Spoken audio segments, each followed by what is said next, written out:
Ok, tā, visa zilā komisija ir šeit, ja? Dejam.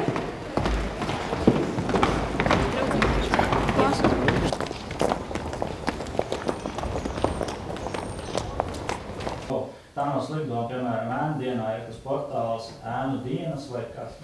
Bet tas tomēr padara to daudz vienkāršāk. Piekrīt pirmajam punktam un noliec to 4. Kāpēc tu nolēmi piedalīties jauniešu saimā? Tā ir mana iespēja izteikties un paust savu viedokli interesantu lokā, kur varbūt būs par mani un varbūt ieteiks kaut ko man. Es jau piedalos 2. gadu un vienmēr man tas ir entuziasms un to, ko es gribu darīt kaut ko savā valsts labā un gribu mācīties. Un, ka saka, 100 gadus mācies, 100 gadus strādā. Punkti par to, ka kaut kā interesēties varētu par Eiropas Savienību un tā tālāk. Un šobrīd to nav jāiekļauj, jo tas jau ir iekšā. Man ir jautājums, kā tieši tu biji domājis veicināt šīs te zināšanas? Es nolēmu piedalīties jauniešu saimā, lai mēģinātu arī pastāstīt par savām idejām, kādas man ir idejas Latvijai. Bet galvenokārt galvenā motivācija bija piedalīties, lai saprastu, vai man interesē politiķa darbs un kāda ir viņa ikdiena.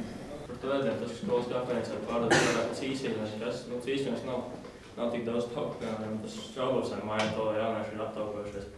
Un ir arī daudziem šobrīd diezgan muļķīga sistēma, piemēram, manā skolā kečupu pārdot nedrīkst, bet kopā ar majonēzi, kas vēl neveselīgāk drīkst.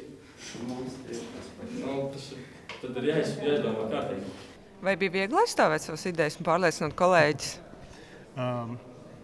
Idejas pastāvēt bija viegli, bet pārliecināt nebija tik viegli, jo dažkārt gāja tā kā tirgus laukumā, kur katrs runā savu, neko nevar saprast. Un, jā, tas bija tas grūtākais starp visu to jucekli pārstāvēt sevi. Tavs viedoklis iesaka daudz plašāk un jāpamato katrs otrais, katrs trešais vārds, par ko tu esi, jo katrs vārds maina nozīmi šim konkrētajam likuma projektam. Vai bija viegli aizstāvēt savu viedokli? Īstenībā nē. Ir jāmāk sev papildināt un pamatot, kāpēc kaut ko gribu. Jauniešu izglītošana tieši lauksaimniecības jautājumos vai popularizēšana?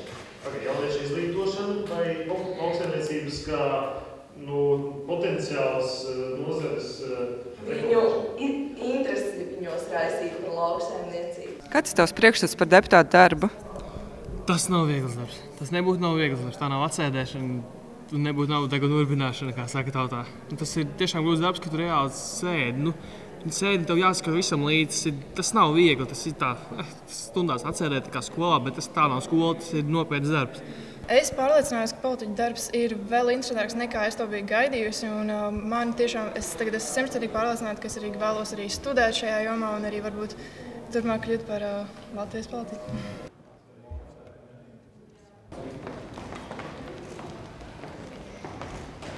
Godātā Saeima, godātie viesi, man tiešām ir patiesi prieks par jums šajā zālē un par to, kas notika šodien blakus zālē. Jūs no tribīnes paudāt gan ļoti liberālus uzskatus, gan ļoti konservatīvus uzskatus. Jūs mēģinājāt būt asprātīgi, jūs mēģinājāt būt konstruktīvi, jūs mēģinājāt dažkārt arī būt pat mazliet nekaunīgi. Bet, manuprāt, galvenais ir tas, ka jūs gribējāt te būt, ka jūs neesat vienaldzīgi, ka jūs esat gatavi iesaistīties, nākt ar savām idejām, piedāvāt risinājumus un kā tad kaut ko darīt. Un, manuprāt, jūs pārliecinājāties, ka tas ir darbs, ka tas ir pietiekami grūts darbs, kā jebkas, ko tu gribi izdarīt labi, ko tu gribi izdarīt atbildīgi.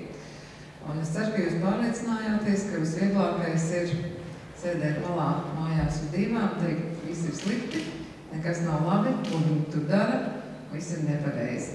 Vienīgais veids, kā izmainīt to, ir nākt pašam, iesaistīties un mēģināt panākt to, lai ir labāk un lai ir savādāk.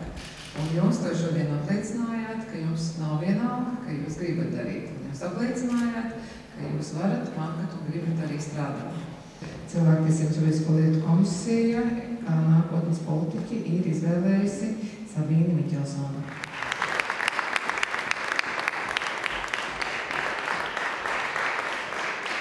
Es aicinu Elīnu Freimanu saņemt nākotnes politiķi.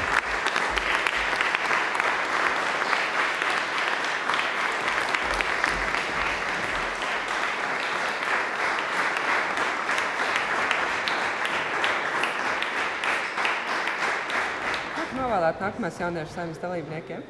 Noteikti nebaidīties, parādīt sevi, piedalīties, kandidēt, pastāstīt par savām idejām.